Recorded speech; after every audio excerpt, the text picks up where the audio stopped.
Hello, my name is Larry Hussey, and in terms of video goes, I'm sorry that this side isn't lit up as much as I anticipated, but here I am. There's some news I just got by email from Seattle Times. I need to disclaimer that I have not read the article because I don't subscribe to the Seattle Times. So I don't, because I've sent them news tips that they have done nothing with, so I'm a little upset with them.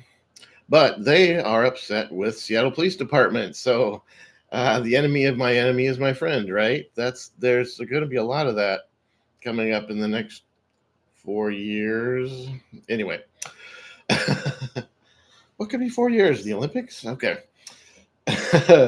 Seattle Times newspaper is suing Seattle Police Department because they don't do their records right. And I can tell you, I know about that.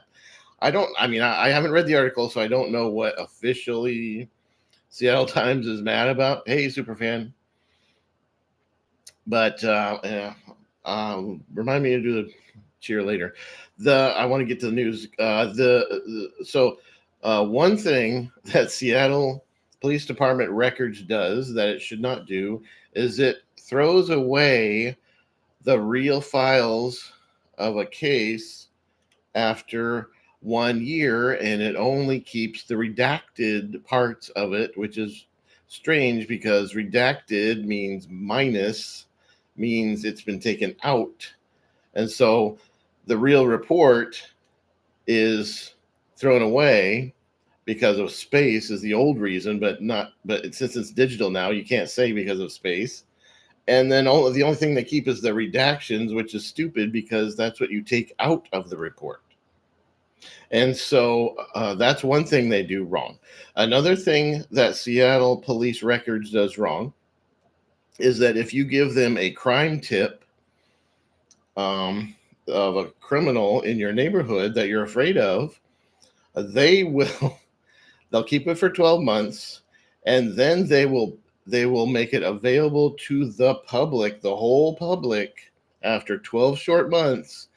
And you can probably guess who was standing at public records, once a month, saying, "I would like this month's released crime tips from Seattle Police, the release to the public." The criminals is what I'm talking about. The criminals would go up and make a public information request of Seattle Police Department and say, "Would you please tell us who reported crimes 12 months ago, please, so we can go retaliate against them?" Oops, did I say that out loud? Yeah, that's what Seattle Police Department records does. If you give them a crime tip, they will make it public, including your name, address, driver's license number, which they asked for, and I didn't know why they asked for it, but I gave it to them. And they will, "Oh yeah, I have personal experience with this." Yeah, so they, yeah, not cool, exactly. Two thumbs down to Seattle Police Department and records, especially. So you give them a tip, then the criminals come up once a month and they say, "Hey,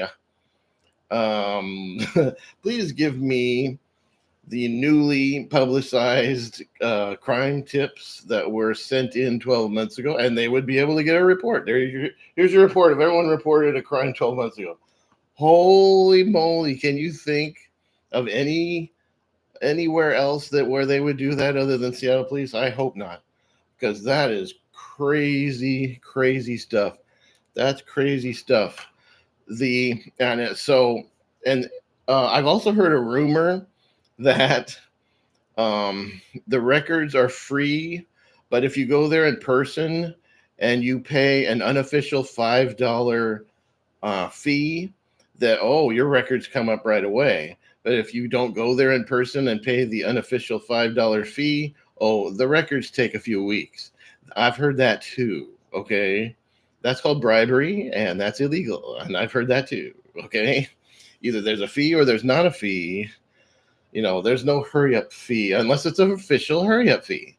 I've heard it's fairly unofficial, which means bribery. Okay, bribery of Seattle Police. Bribery of Seattle Police is what I'm talking about. All right, let's do the drug force here. Ready? Drug force. Mm-hmm. All right. Good job. Lee. Because we are happy. Whew, yeah, so this is my personal blog. So this is my personal, there you go, Lee Lee Lee. This is my personal blog. And so I agree. Now, this started with Seattle Times newspaper, one of the few actual paper newspapers left. The Seattle PI is just online now. Incidentally, I have emailed Seattle PI at least 2 times in the last 6 years saying I'm very available for interviews.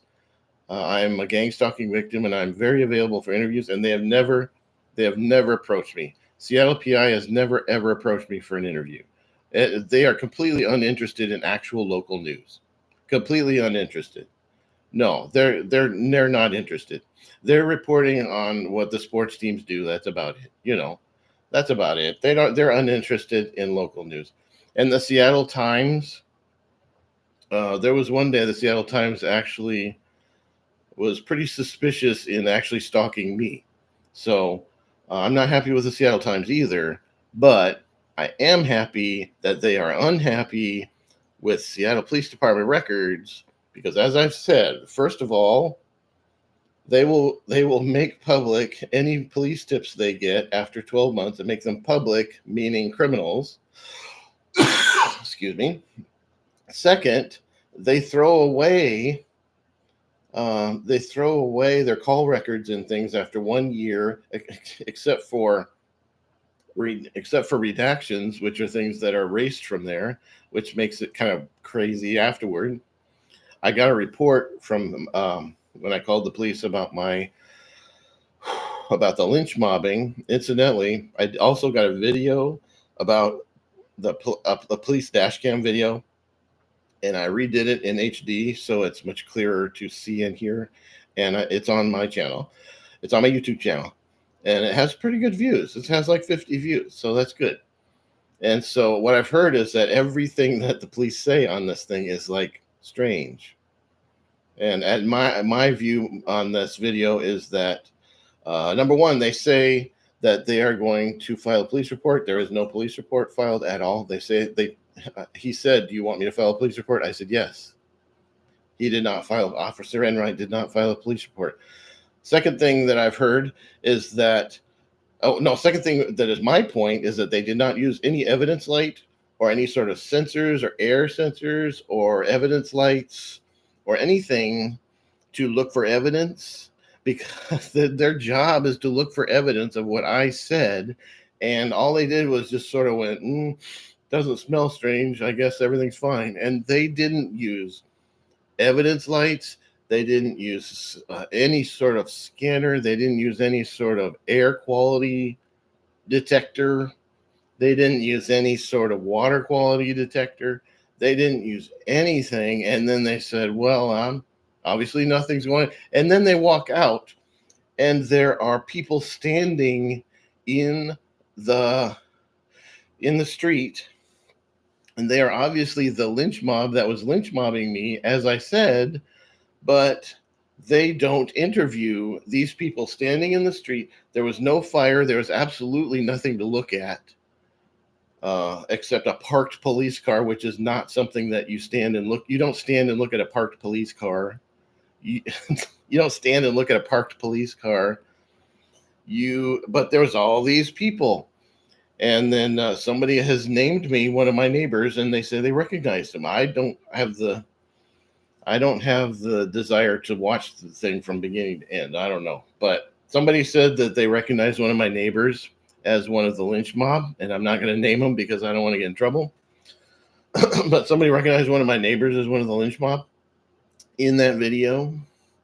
And so anyway, as my 10 minutes come to a close, because you only have a 10-minute break, quite possibly, by law, you only have a 10-minute break by law, quite possibly, is I wish Seattle Times very well in their lawsuit against Seattle police records, and I hope is the judge should make sure they don't release Seattle police crime tips that are submitted by citizens. Make sure they don't release those ever. Make sure they keep those secret forever. Make sure they don't delete files for 911 calls ever.